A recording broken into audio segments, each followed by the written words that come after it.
Радосна е нашата вера, возлюбени во Господа, браќа и сестри, затоа што Господ Исус Христос е оној кој што го осмислува нашиот живот. Се радуваме во животот не затоа што немаме проблеми и искушенија во животот.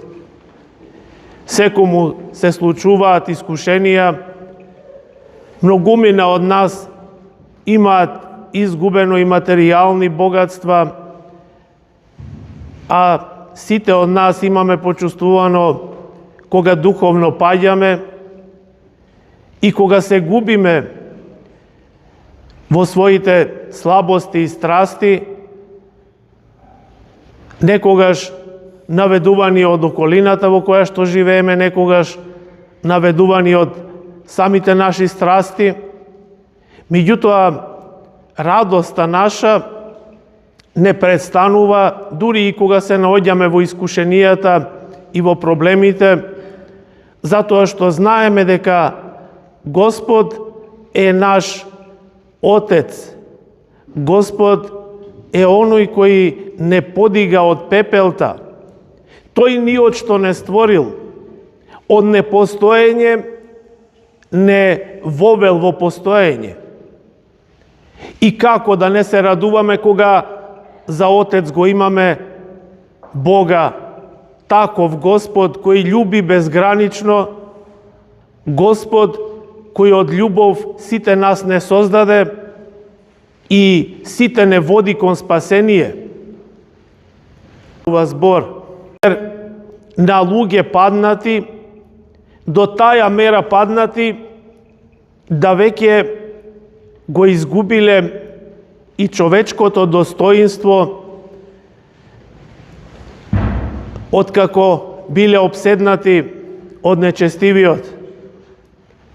Вели евангелистот, во Гадаринскиот крај, отаде Галилејското езеро,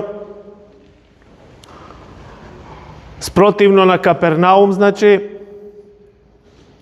имало двајца демонообседнати луѓе кои влевале страф и трепет во народот од тој крај. Живееле во гробиштата, како што сведочи евангелистот.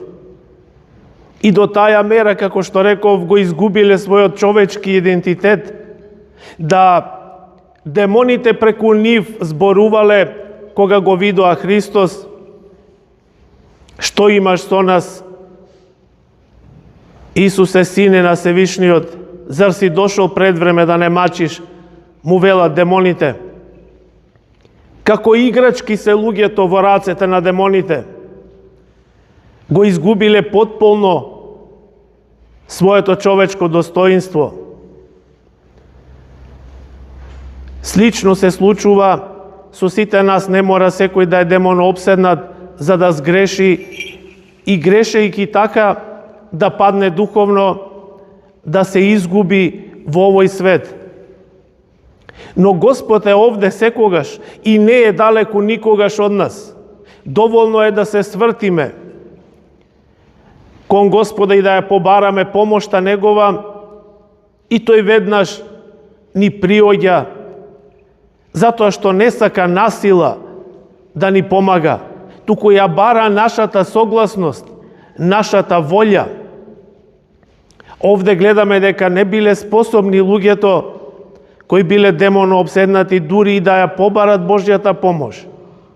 Затоа Господ доаѓа кај нив, а демоните проговорија преку устата на овие демонообседнати луѓе. И знаа демоните дека Господ го љуби човекот и дека се ќе стори за да го спаси. И знаеле дека ќе бидат изгонети од човекот кој го обседнале и побарале да појдат во некое друго тело, во било кое тело. И се задесиле таму големо крдо свињи, што паселе. И таму побарале Господ да ги испрати, да не ги праќа во бездната, каде што вечно ќе се мачат и меѓу себе ќе се јадат демоните. Но Господ тоа ќе го направи кога ќе дојде повтор пат. Никогаш Господ пред време не ги прави работите, ниту пак касни со помошта. Секогаш е навреме Божјата помош. Нам ни се чини многу пати дека Господ касни, кога нешто упорно бараме, а Господ не ни го дава. Тоа значи дека треба да се стрпиме. И Господ ни ги дава работите тогаш, кога сме највеќе подготвени за тоа. Ни прерано, ни прекасно. Но дали ние ќе го прифатиме тоа со благодарност или не, останува на нас. Така имаме ситуација кога Господ ги изгонил демоните од овие луѓе и повторно тие луѓе го добиле човечкото достоинство и се смириле и биле покрај Христа. Пастирите пак на свињите кога го виделе тоа, веднаш отишле во градот и им јавиле на сите во Гадаринскиот крај што се случило. И понатаму вели евангелистот, излегува сите од градот за да му кажат на Христос да не влегува во градот, бидејќи слушнале за тоа колкава штета материјална се направило со тоа што свињите се издавиле во езерото. Никој не помислил колкава духовна полза добиле оние кои биле мачени од демоните, а сега се смирени. Никој на тоа не обрнал внимание, туку заради материјалниот губиток тие не го посакале Христос во својот крај. Пред да побрзаме и да ги осудиме гадаринците, како што велат светите оци, прво ние да се преиспитаме, драги браќа и сестри, во срцата наши, дали повеќе се радуваме на она што ќе го видиме дека добро му се случило на некого, или пак повеќе ќе тажиме за тоа ако изгубиме нешто материјално. Да се преиспитаме во каква духовна состојба сме ние. И ова денешно Евангелие не поучува што е најважно. А најважно е, драги браќа и сестри, да бидеме во заедница со Христос. Материјалното се надокнадува. Но ако бидеме далеку од Христа, материјалното нема да ни го обезбеди животот вечен. А возможно е и да бидеме со Христа и пак материјално да бидеме обезбедени во овој свет. Затоа што Господ знае зашто ние имаме потреба во животот. И сето тоа ни го дава. Може некој ќе помисли, зошто тогаш Господ направил толкава материјална штета, ако е грижлив Отец и Створител на се. Секако дека не е погрешно за материјалното да се добие духовно спасение, да се даде се на светот, па дури и животот свој да го дадеме во овој свет, само за да го наследиме вечно. Тоа е важното за Господа. Сето материјално Господ може да го надокнади. Се украсува Господ во овој свет. И во полињата, цвекињата убави се вообичаено траат еден ден или неколку дена само. Па и тогаш можеме да кажеме зошто Господ дозволува да се исушат тие цвекиња кога толку убавина даваат. Но Господ го надокнадува сето тоа. А преку природата ни кажува дека ништо во овој свет не може да ни го обезбеди животот вечен. И ништо не е вечно во овој свет ако е далеку од Господа. Затоа Господ дозволува растенијата и животните да угинуваат, да ни покаже дека иако е се убаво, иако убаво Господ се створил, сепак тоа не го обезбедува животот вечен, туку заедницата со Господа. Тоа е она што ќе ни го обезбеди животот вечен.